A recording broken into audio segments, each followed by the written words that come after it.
Welcome learner to all new unit, Reporting and Documentation.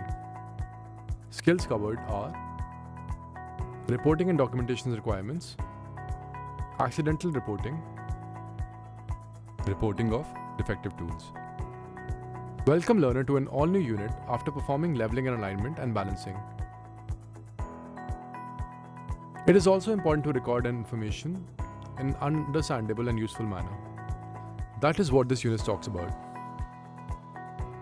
In this unit, you will be learning how to report and document accidents, events, and failures. Also, you will be skilled to identify and report defective tools for authorities to take action.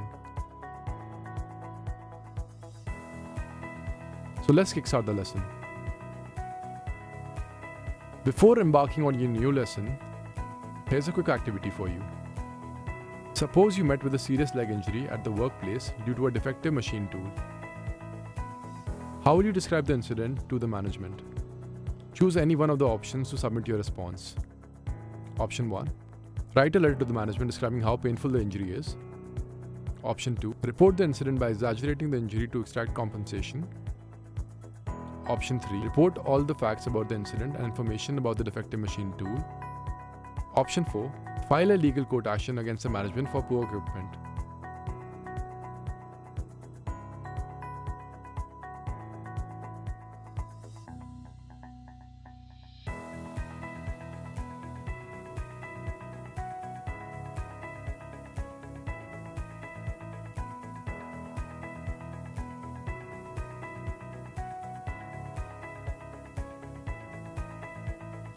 Correct answer is 3.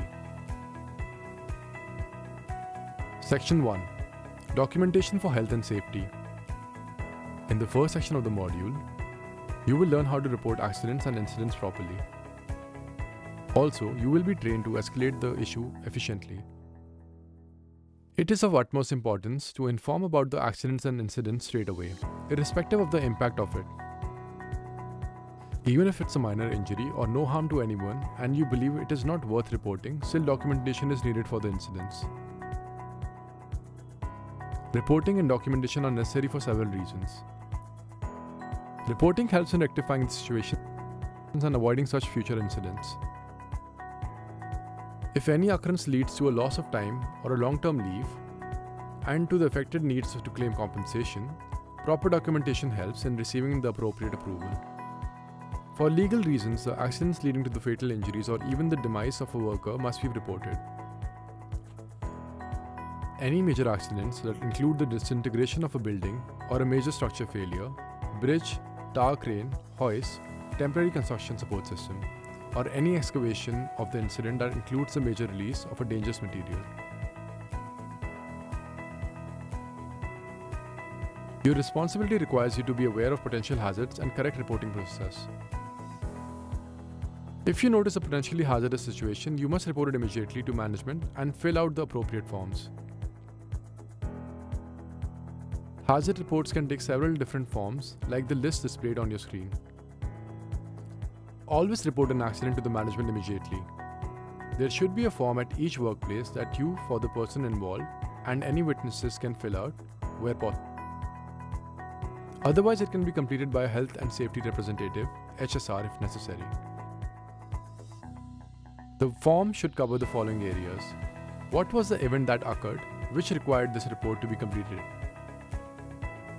Select the most appropriate description from a range of options. What injury or disease happened as a result of the occurrence?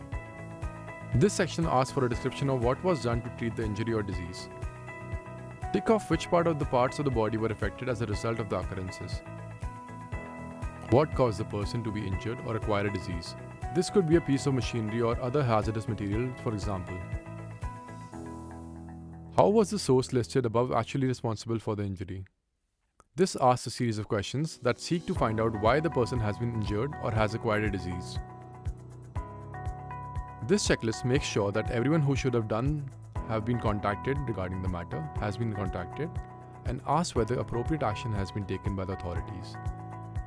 This asks whether or not any action has been taken to prevent the occurrence from happening again. This part is to be filled out if someone saw the occurrence happen.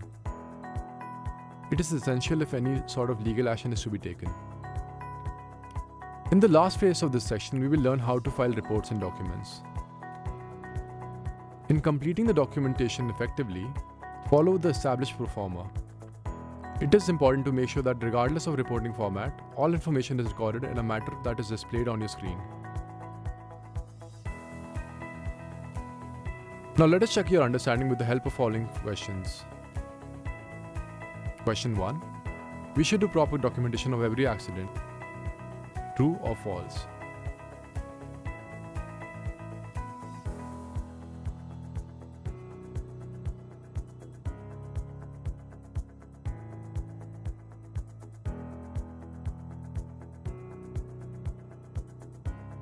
Correct answer is true.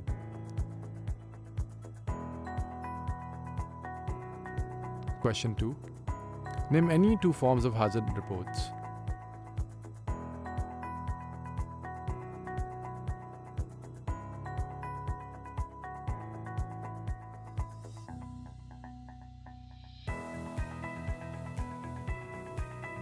Answer is routine inspection reports and behavior incident reports. After this section, you should have a sound knowledge of how accidents occur and what we need to do to report them, and how can we do so properly through the incident, accident and prevention report. Now let us go through the details to check before fault reporting. Last date of inspection, last date of repair and which part was repaired, life cycle of the tool, equipment or machine, details of faulty or damaged report,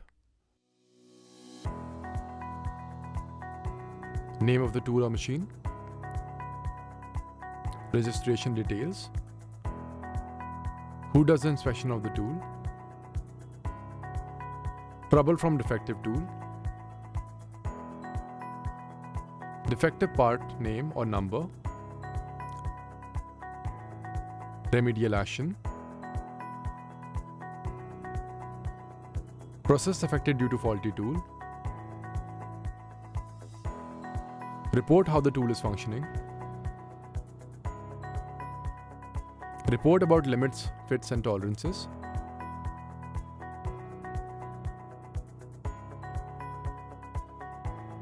with this, we end this quick module about reporting and documentation of accidents and faulty equipment. Attempt the upcoming exercise to assess how well you have understood the lesson. Best of luck. Answer the following questions to test your knowledge about this section. Question 1. It is important to check last date of inspection before filing report. True or false?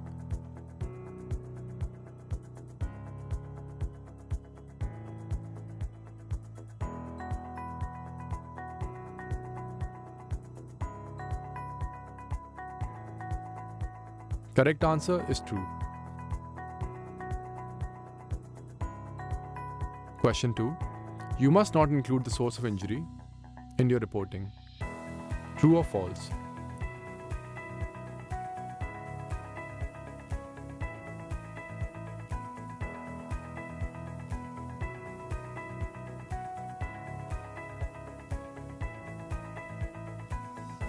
Correct answer is false.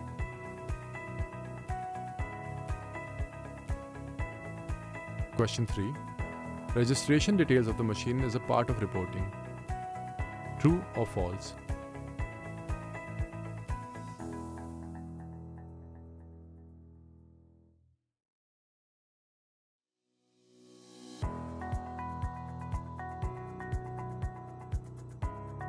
Correct answer is true. Question 4. What is important in an accident investigation? Option A. Only to interview the victim. Option B. To clear up the site of the accident as quickly as possible in order to prevent new accidents. Option C. To collect all the facts and information at the location of the accident. Option D. None of these.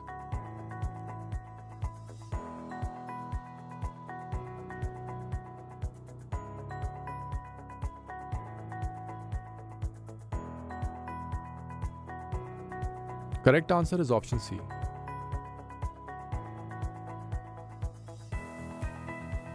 We hope you were able to find the correct answers for the questions. All the best for the coming sections.